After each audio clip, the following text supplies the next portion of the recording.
Hello, আসসালামু আলাইকুম। আপনারা কেমন আছেন? আমি আছি আলহামদুলিল্লাহ। এই তো আপনাদের সাথে শেয়ার করার জন্য চলে এলাম। আমি কি করছি, আমি এখন কারকল ভাজি করছি।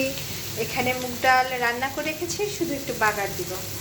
আর এখানে কারকল মশলা দিয়ে মেখে রেখেছি, একটু ভাজা করব। সবাই একটু ভাজা খায়, আমারও খেতে ইচ্ছে করলো। কারকল কীভাবে এভাবে ভেজে কি খেলে কেমন লাগে। এখানে দেখুন মাছ মশলা মেখে রেখেছি, এটা ভাজবো। এখানে পেঁয়াজ কুটাকাটি করে রেখেছি, এভাবে কেটে রান্না করতে আমার ভালো লাগে। তাহলে দেখুন এই কাজগুলি কিন্তু আমার এইভাবে হয় না, অনেকক্ষণ সময় লাগে সব কিছু রেডি করতে। দেখায় মোবাইলে আমরা অনেক কিছু ভিডিওতে দেখায় না, তুলে দিল আর সব কিছু গুছানো গাছানো হয়ে গেলো, সব বাজার রান্না হয়ে গেল। এত সোজা না, বিষয়টা কিন্তু অনেক কঠিন, অনেকক্ষণ সময় লাগে আমাদের, অনেক মেয়েদের অনেক কষ্ট হয়। একদিন যদি ছেলে মানুষ করতো তাহলে বুঝতে হবে যে প্রতিদিন মেয়েরা থেকে উঠে সকাল সকালে কত কাজ করে।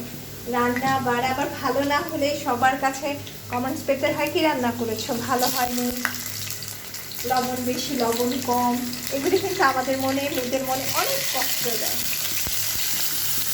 তাহলে সবাই ভালো থাকবেন আর এইভাবে টেস্টি টেস্টি খাবার রান্না করে খাবেন। আমার কিন্তু মাছ ভাত খেতে একদম খারাপ লাগে না, ভালোই লাগে মাছ ভাত। পোলা মাংস টেস্টি লাগে, কিন্তু মাছ ভাতও কিন্তু ভালো। আর সব আইটেমই খেতে হয়, মাছ ভাতে তো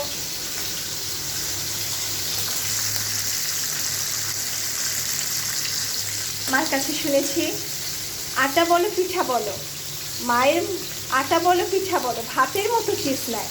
আশি বলো পিছি বলো, মায়ের মতন চিজ নেয়। সবাই ভালো থাকেন, আমার জন্য দোয়া করবেন, আমিও যেন ভালো থাকি।